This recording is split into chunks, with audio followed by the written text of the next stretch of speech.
Hey guys, this is Mary Jane, and we are down to our final part of the TOEIC tips series. I hope I will be able to do other videos for other things as well. Alright, so let's move on to our last 4 tips. So let's start with 17. Okay, so it is also very important that you try to keep an English journal.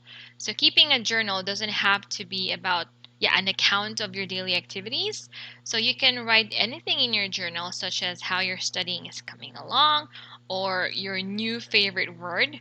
So why that one is your favorite word or which teacher you admire. So if you're studying TOEIC with a friend, make a list of writing topics for each other.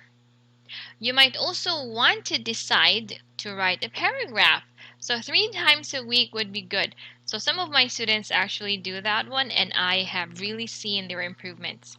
So just try to write a paragraph 3 times a week. It doesn't have to be like a 300-word paragraph or an essay. So maybe just around 50 or 60, that would be fine also. Alright, so you can also try to find your partner's writing errors. So this is really great practice, especially for part 5 and part 6. Next one, so don't forget to ask questions. Okay, so this is this is very important. So some students can be shy, so they don't want to ask questions. But please, never hesitate to ask a lot of questions. Your teachers will be there to help you, so you don't need to worry about anything. In a TOEIC class, all of the students will benefit from a certain question or a series of questions. If you don't understand something, such as conditionals, so you might actually lose 10 points of the TOEIC exam. So just be very careful about that. And a teacher is not always available, but if you're in a TOEIC class, so students are everywhere. Sometimes other students can help you with a certain grammar problem even better than a teacher. So try to do that if you can. Alright, the next thing you have to remember is you really need to manage your stress. I know taking an exam, preparing for an exam, is very, very stressful, and it can be such a stressful time. So if you're feeling stressed about taking the TOEIC, you may be studying too hard or expecting too much of yourself. Like everything else in life, balance is the key. So remind yourself that you will try to do your best. Before the test, you have to take deep breaths and remember that you can always improve your score in a few months' time. So you don't need to worry about that. In between the listening and reading section, take a few deep breaths again to get focused. So try not to stress too much about that.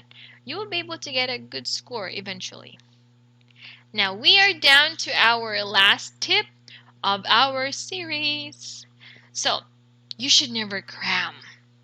Cramming is like studying extremely hard in a short period of time, or even the night, or even a week before the TOEIC test. So there is so much time to learn, and so much to learn when you study the TOEIC also.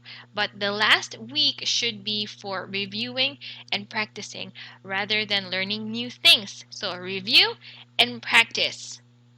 Make sure to get plenty of sleep the night before, and on the day of the test, have a good meal. I think that's very, very important. I don't want to take a test when my stomach is empty, but not too full also. So relax for a few hours before going to the testing center, and plan to reward yourself when the test is over. So this is very, very important. Reward yourself. It never hurts to have a reward for yourself. Alright, so that concludes our 5-part series of our TOEIC tips. And I'll see you again in the other videos that I will upload very soon. So thank you so much and good luck.